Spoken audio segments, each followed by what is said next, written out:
One of the most repressed truths in the annals of human history is that you have the potential to become a deity. Consider the lengths that they have gone to in order to conceal it from you. You are prevented from discovering the divinity that is encoded into your DNA by every major institution, including education, church medicine, and the media. These institutions all act as control mechanisms designed for one purpose. Please take a moment to be truthful with yourself. Have you ever faced a situation in which you felt as though you were connected to something that was much bigger than your own personal identity? There was a sudden flash of insight that appeared to come out of nowhere. There was a sudden realization that went beyond your rational intellect. That was not an isolated incident. They were insights into your true nature that broke through the training you had been subjected to. This was something that the ancient Egyptians were quite aware of. They possessed a notion that they called nature, which is frequently mistranslated as just God. In reality, however, nature is referring to a fundamental cosmic energy known as the force that is responsible for the creation and upkeep of life itself. And here is something that they were aware of, but that contemporary institutions do not want you to rediscover. Without exception, every single human being possesses this divine essence. You could not have been born to die and pay your bills. You have the ability to perceive that your consciousness is equal to the consciousness of the universe from the moment you were born. Now pay attention. The system is not intended to assist in the development of this recognition. In order to avoid it, it was designed. Let's begin with something that is fundamental: what you eat. The food system that is controlled by corporations is a sophisticated weapon that is used against your consciousness. You are doing more than just harming your physical health when you consume processed foods that are laden with synthetic chemicals, artificial sweeteners, preservatives, and genetically modified organisms, GMOs. You are consuming substances that have been developed with the express purpose of calcifying your pineal gland and causing disruptions in your neurochemistry. The pineal gland, which is a little organ in the center of the brain that resembles a pine cone, has been honored by practically every ancient spiritual tradition. It was referred to be the seat of the soul by the Egyptians. Descartes referred to it as the primary seat of the soul and explained that it is the location where all of our thoughts are founded. This is the site of the third eye, also known as the Ajna chakra, which is considered to be the center of spiritual perception according to Vedic traditions. And what exactly takes place in today's society? As a result of the daily bombardment of fluoride that we submit this holy organ to fluoride, builds up in the pineal gland at higher concentrations than it does any place else in the body, which ultimately results in calcification happening. Based on research, this is true. Science that is supported by evidence. Melatonin is a hormone that not only helps you sleep, but also acts as a potent antioxidant that protects your brain. When your pineal gland becomes calcified, it loses its capacity to produce ideal levels of melatonin. More crucially, from the point of view of consciousness, a calcified pineal gland restricts your capacity for spiritual vision, your ability to access higher planes of awareness, and your ability to acknowledge your divine essence. Nevertheless, the assault on your pineal gland is just the beginning of the process. Take, for example, the microplastics that have recently been discovered in human brain tissue, placenta, and blood. These substances contain chemicals that disrupt the endocrine system, which means that they interfere with the hormones that are responsible for regulating your neurological function and consciousness. The heavy metals that are present in your environment, such as lead, mercury, and aluminum, are able to pass through the blood-brain barrier and accumulate in neural tissue. This causes the delicate electromagnetic fields that your brain uses for communication to become disrupted. Your brain does not function solely through the transmission of chemical signals. In conventional medical education, the fact that it functions as a complex bioelectric system is conveniently minimized rather than emphasized. Then there is glyphosate, which is the herbicide that is used the most all over the world. According to research, glyphosate works in conjunction with aluminum to further compromise the pineal gland when it is present. Is it possible that the fact that this particular assemblage of substances, which are the most detrimental to your spiritual capacity, is the most prevalent in your environment, is a coincidence? When you look beyond the physical toxins and consider the psychological and energetic weapons that are being used against your consciousness. The systematic nature of this suppression of your consciousness becomes even more apparent. There is no intention behind the media that you take in to educate you. It is intended to teach your brain into passive receptive states, which are states in which critical thought is suspended, in order to induce trance-like states in which your subconscious mind becomes programmable. News programming makes use of hypnotic techniques, specific pacing of speech, repetitive messaging, and emotional triggering. Modern screen technology utilizes refresh rates and light frequencies that alter brainwave activity from alert beta stages to more passive alpha levels, making you more vulnerable to suggestion. The content then floods your mind with fear-based programming that keeps your nervous system locked in fight or flight, closing down access to the higher brain functions necessary for spiritual insight. All of this serves a system that requires your compliance and consumption. Traditional methods are not capable of exerting control over a people that has attained a state of spiritual awakening and is aware of its divine nature. You will no longer be susceptible to manipulation by means of dread of death, scarcity, or separation once you have acquired the knowledge that you are an infinite consciousness that is experiencing human experience. But there's something even deeper going, something that surpasses even deliberate human control mechanisms. The cosmic drama we're living involves forces beyond the physical plane, what the ancient Gnostics termed archontic forces, energy parasites that feed on human fear, strife, and split consciousness. These forces don't need to conspire in boardrooms. They operate through human systems, inspiring the creation of control structures that harvest the low-frequency energies they require for sustenance. This isn't about human baddies. It's about a spiritual fight for the human soul playing out through physical, emotional, mental, and spiritual battlefields. And yet, despite this clever, multi-layered suppression system, your divine nature remains intact, dormant, but undiminished.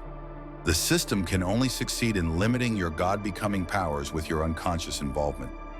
The instant you become aware of these mechanisms, they start to lose their grip on you, and you begin to escape their influence. The very act of becoming aware is the first step toward emancipation. The lengths they've gone to block your God-becoming powers serve as the greatest proof to how real those powers are. A spiritual awakening is not going to happen to you. It is already present, taking place within you at this very moment, hidden beneath the layers of training that tell you that you are a biological accident that occurred in a universe that is uncaring. Feel that subtle pressure in your awareness as you take in these words. That is not just attention by itself. Your divinity is recognizing itself through the cloak of amnesia. And that is very exciting. The process of consciousness becoming aware of itself. Take some time to observe the environment around you. The entirety of what you observe is physically present within your consciousness. There is nothing that you have ever experienced that is beyond your consciousness. You are unable to. There is also the idea of the outside world that resides within your consciousness.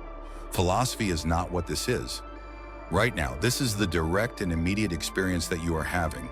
It is not about acquiring something new that the great spiritual awakening encompasses.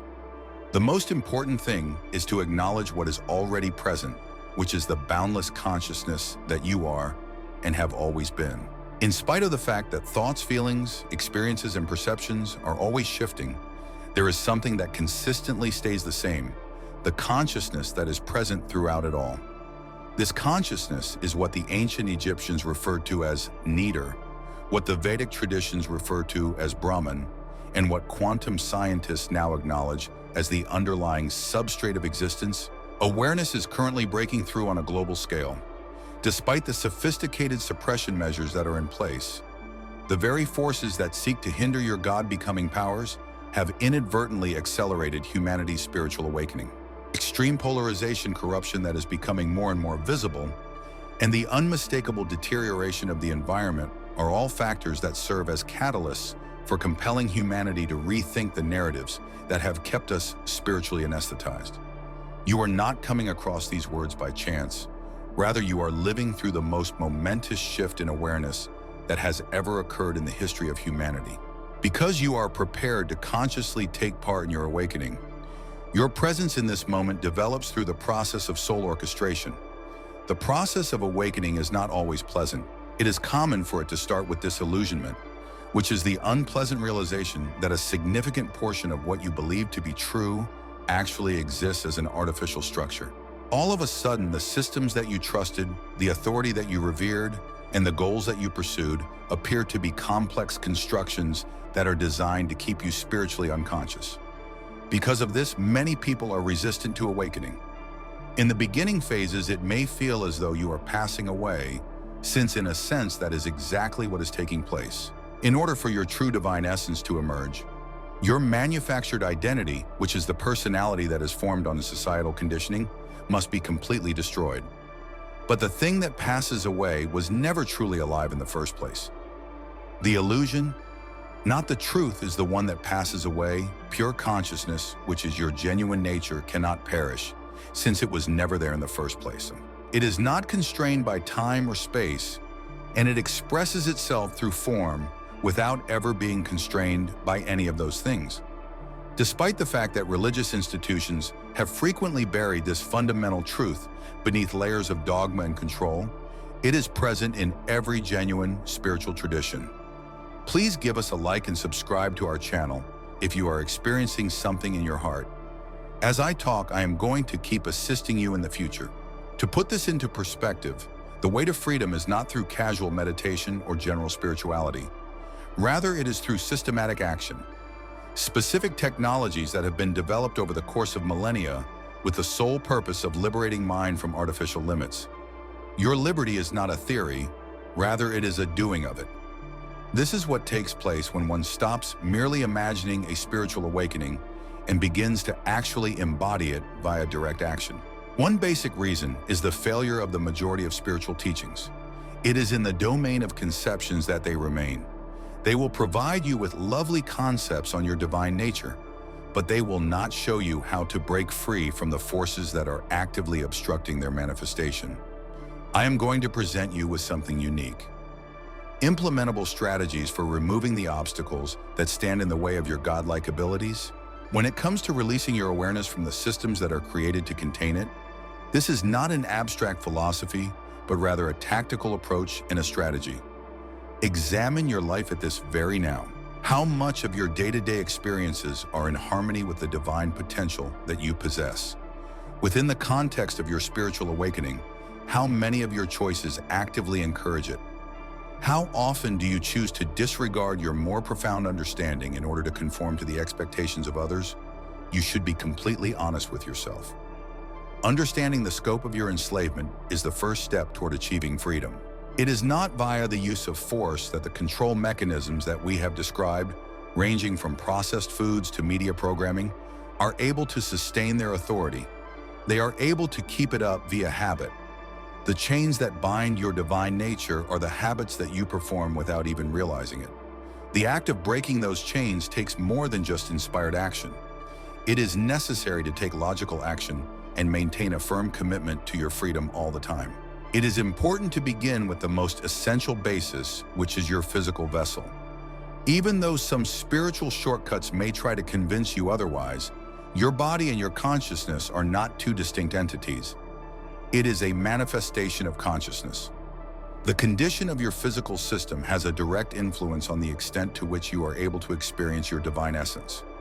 It is not a complete coincidence that your physical health has been strategically disrupted. The suppression of spirituality is built on this foundation. Meals that are neurologically detrimental are produced by the corporate food system.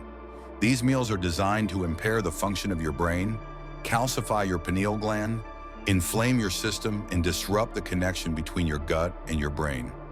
Your ability to achieve a higher level of consciousness is directly hindered by these impacts. Neurotransmitters are produced in greater quantities in the gut than in the brain.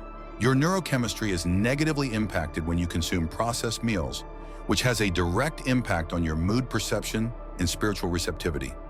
The first step toward achieving freedom is therefore to take responsibility for the food that you put into your body. Neither perfectionism nor rigorous dietary dogma are relevant to our discussion. Making a deliberate decision is the key. Begin by removing the substances that are the most detrimental to the nervous system. These include artificial sweeteners, which are known to disrupt brain chemistry and are linked to mood disorders. preservatives, which are known to cause systemic inflammation that affects neural function, synthetic food colorings, which are linked to decreased cognitive function, refined sugars, which are known to cause energy crashes and brain fog, and excessive caffeine, which is known to deplete adrenal function and disrupt natural energy cycles. Change these with meals that are beneficial to the functioning of the brain and the capacity for spirituality. Avocados, olive oil, and omega-3 fatty acids are examples of healthy fats that can help boost brain communication through their presence. Brain tissue is protected from the damaging effects of oxidative stress by antioxidant-rich berries. Green leafy vegetables that contain nutrients that are beneficial to the creation of neurotransmitters. Consuming fermented foods can promote gut health and strengthen the connection between the gut and the brain. Herbs that are adaptogenic and help to balance hormonal systems that alter consciousness that are used. Not a piece of nutritional advice here. This is a direct counterattack against one of the key weapons that is employed to repress your divine nature. Additional to proper nourishment, your pineal gland, which serves as the physical nexus of spiritual perception, needs specific support in order to decalcify and perform at its highest potential. There is evidence that fluoride accumulates in the pineal gland at higher amounts than it does elsewhere else in the body. This accumulation causes the pineal gland to become calcified, which hinders its ability to perform its functions. This is supported by scientific literature that has been subjected to peer review. A targeted response is required in order to combat this. Get rid of fluoride in your water by filtering it. You can use fluoride filters or reverse osmosis to purify the water. Fluoride-free toothpaste should be used. An increase in the consumption of natural detoxifiers such as cilantro, spirulina, and chlorella is recommended. Utilize iodine as a supplement under the supervision of a trained specialist in order to help displace fluoride. You should engage in detoxification practices on a daily basis that are designed to help your body's natural cleansing mechanisms. Beyond the basis of your physical body, activation is necessary for your energy body. This subtle anatomy is acknowledged by every spiritual tradition, albeit through a variety of language. This is the prana body, light body. It is a Merkaba, vehicle that is not obvious. Modern scientific instruments cannot yet detect this anatomy, yet your immediate experience verifies its presence when appropriately activated. Your energy body is made up of a number of different components that are interrelated. There are chakras, spinning energy centers corresponding to specific physical and psychological functions. Nadis, energy conduits carrying vital force throughout your system. Meridians, pathways mapped in Chinese medicine that distribute qi. The biofield. This refers to the electromagnetic field that surrounds and penetrates your physical body. The body is light, the template with a greater frequency that functions to organize your bodily shape. When obstructions or distortions exist inside this system, your consciousness stays confined regardless of intellectual comprehension. It's possible that you can cognitively understand your divine essence, but that you'll never be able to experience it in your physical body. This helps to explain why people can spend decades studying spiritual teaching without experiencing any kind of transformation. Regardless of whether or not they have intellectual comprehension, their energy bodies continue to be blocked, which prevents them from experiencing realization. The most direct method for activating the energy body is through the practice of breath work, which consists of conscious breathing exercises that are designed to methodically remove blockages and increase capacity. Considering that your breath bridges the gap between the physical and the subtle realms, it is the ideal conduit for the release of consciousness. One especially strong technique combines breath holding with certain energy locks. First, inhale completely through both nostrils, filling your lungs from bottom to top. The breath should be held while 3 locks are being applied. Apply pressure to the perineum and root lock. At the same time that you are lowering your chin toward your chest, you are doing the throat lock. Pull the abdomen toward the spine. Hold these locks for a period of time that is comfortable for you, while concentrating your awareness on the center of your third eye. Let go of the locks and then let out all of your breath. As your ability grows, you should practice multiple rounds progressively, increasing the duration of each one. Kundalini energy, which is the spiritual force that lies dormant at the base of your spine, is activated by this technique, which results in the speedy clearing of energy blockages When performed with the appropriate preparation, it has the ability to accelerate the expansion of awareness beyond what can be accomplished by meditation alone. Please let me know in the comments section whether you experience a change in consciousness when I mention the observer. If you take a closer look at your reality, you will notice that the genuine test of awakening does not take place on the meditation cushion, but rather in your everyday lives. In the course of retreats or practices, many people find themselves in profound states only to find that their consciousness diminishes when they are confronted with everyday obstacles. According to this trend, imperfect integration is more likely to be the result than limited awakening. Every facet of existence undergoes a transformation when complete awakening occurs. Different aspects of your life, such as your relationships, employment, health, emotional patterns, and participation with the world, all reflect your level of consciousness. As long as waking is kept separate from spiritual surroundings, integration will continue to be imperfect. I will now make a claim that is thought-provoking. Despite decades of practice, the majority of people who seek spiritual awakening never really awaken. Their reawakening is still a theoretical concept rather than an actual experience. Even though they are living fully from their ego identity, they are able to articulately discuss non-duality. However, they do not undergo a fundamental identity alteration, but they do experience transcendent moods on occasion. This assessment may come across as harsh or discouraging to some individuals. The opposite is what I intend. You are able to steer clear of typical traps if you are aware of them. You are able to recognize your true development rather than your spiritual fantasy when you have a clear awareness of the distinction between genuine awakening and personal spiritual experience. When it comes to spiritual experiences, the ego personality is particularly adept at using them to further its own interests rather than to transcend itself. In the absence of an understanding of this mechanism, individuals who are seeking spiritual enlightenment spend thousands of years amassing spiritual experiences while their core identity remains intact. The presence of authentic waking is maintained not only under conditions that are pleasant, but also during those that are demanding. It is not because you are repressing your feelings that your reaction decreases. Rather, it is because you are perceiving from a broader perspective, which naturally minimizes affiliation with conditions that are just ephemeral. A genuine awakening is characterized by compassion that arises out of the blue, rather than by virtue that is cultivated. It is not a should-based ethics that contributes to your kindness. Rather, it is your immediate awareness of other people as being inextricably linked to yourself. Without regard to a hierarchy of preferences, this compassion is instantly extended to all things that exist. The line that exists between spiritual practice and everyday life is blurred when one experiences genuine awakening. Due to the fact that awareness itself becomes your constant condition, you no longer engage in individual meditation periods.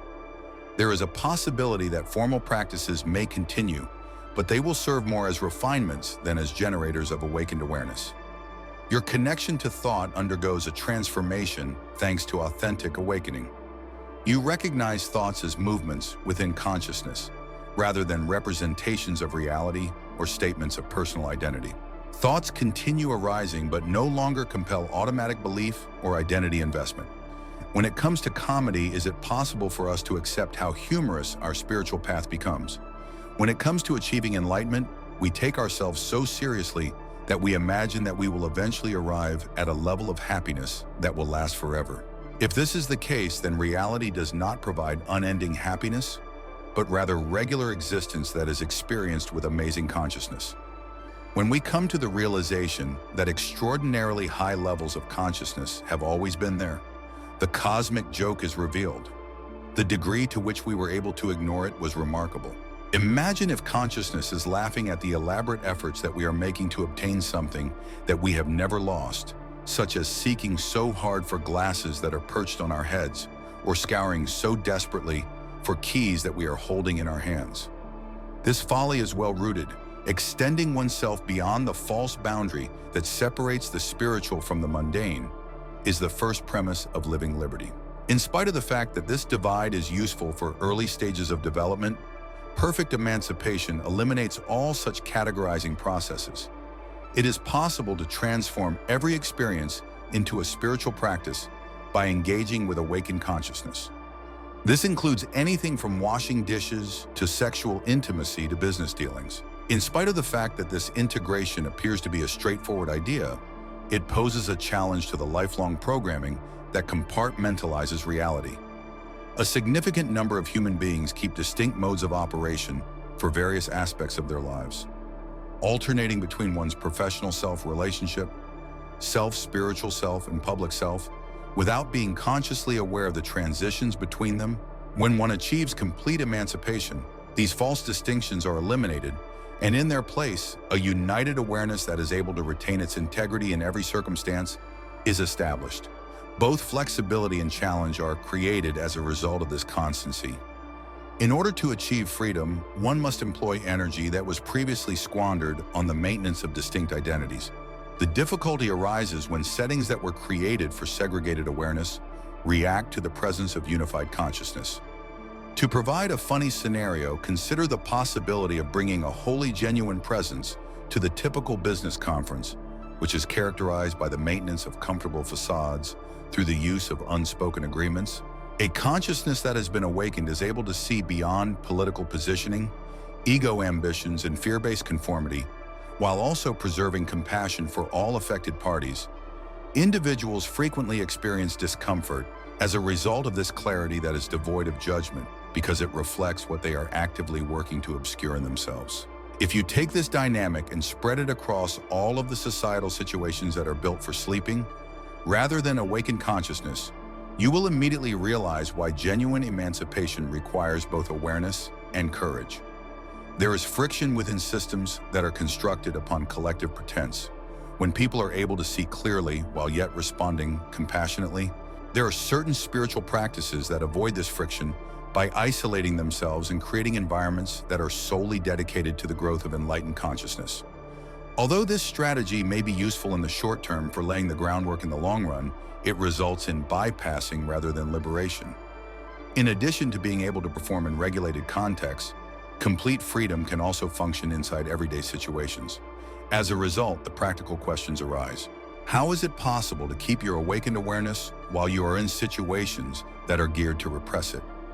How do you relate effectively with those operating from entirely different consciousness without creating unneeded conflict? What are some ways that you can traverse social institutions that are constructed on ideas that your awakening reveals to be false? The answers to these questions are not found via the use of formulas, but rather by present in the moment that is tailored to the specific circumstances of each individual circumstance. Particular principles, on the other hand, offer direction regardless of the circumstances. It is possible to engage hard situations through awakened awareness rather than through conditioned reactivity when one practices presence before response. It is possible to make room for wisdom rather than automaticity if you keep a conscious gap between the input and the response. Even the most challenging interactions can be transformed simply by engaging in this technique, which replaces reactive clarity with responsive clarity. The awakening that is currently taking place not only alters the perceptions of individuals, but also the structures of groups that are constructed on the basis of separation consciousness, economic systems that are based on artificial scarcity, political structures that are founded on oppositional dynamics, and social organizations that reflect competition rather than cooperation, are all in need of fundamental redesign as the influence of awakened consciousness continues to grow. The liberation that is available is greater than what can be adequately conveyed by words. This is due to the fact that language originated from separated consciousness, which attempted to describe objects rather than having awareness recognize itself. According to the pointer, the moon is unable to contain the reality that it knows. On a similar note, these notions can only provide an indication of what consciousness must recognize directly through itself. Now, at this very instant, take note of the awareness that is included in the appearance of these words. The awareness itself, the knowing presence that registers these things without being characterized by them, should be considered rather than the thoughts that are associated with awareness. This immediate non-conceptual understanding persists as your core nature, regardless of transient contents emerging within it. The realization that this knowledge is what you are at your core, rather than the experience that you are having at the moment, is the key to emancipation. Everything else that we have investigated supports this fundamental recognition, which is the waking of consciousness to itself through human form, temporarily appearing as you.